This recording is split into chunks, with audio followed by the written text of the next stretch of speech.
தாய் தமிழ் உறவுகளுக்கு வணக்கம்.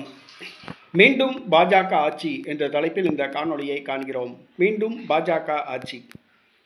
இந்தியா டுடே மற்றும் சி வோட்டர்ஸ் கருத்து கணிப்பு நடத்தியது. அகில இந்திய அளவில் ஒரு கருத்து கணிப்பு நடத்தப்பட்டுள்ளது. தற்பொழுது இந்திய பாராளுமன்ற தேர்தல் நடத்தப்பட்டால் எந்த கட்சி ஆட்சி அமைக்கும் என்று கருத்து கணிப்பு நடத்தியுள்ளது. 2024ஆம் ஆண்டு இன்னும் 1.5 ஆண்டு காலம்தான் தேர்தல் முடிந்து 1.5 ஆண்டு காலம்தான் ஆகிறது. இன்னும் 3.5 ஆண்டு காலம் ஆட்சி உள்ளது. மத்தியில் பாஜக உள்ளது. பாஜகவுக்கு இன்னும் 3.5 ஆண்டு காலம் ஆட்சி செய்ய வாய்ப்பு உள்ளது.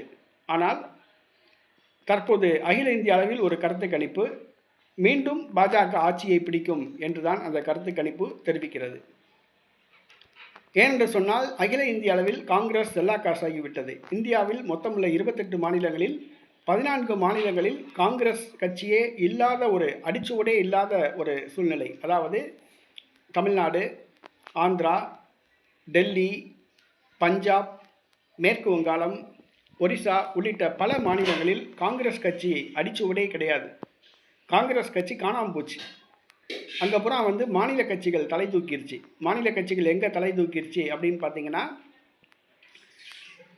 ஆந்திராவில் ஜெகன்மோகன் ரெட்டி, அடுத்ததாக மேற்கு வங்காளத்தில் மம்தா பானர்ஜி, டெல்லியில் அரவிந்த் கெஜ்ரிவால், பஞ்சாபில் அரவிந்த் கெஜ்ரிவால், இப்படி மாநில கட்சிகள் தலை தூக்க ஆரம்பித்த காரணத்தினால் ஏறத்தாழ இந்தியாவில் மொத்தமுள்ள 28 மாநிலங்களில் 14 மாநிலங்களில் காங்கிரஸ் கட்சி காணாமல் போய்விட்டது. மேலும் இந்தியா கூட்டணி அந்த கட்சிகளுக்குள்ளேயே ஒற்றுமை கிடையாது.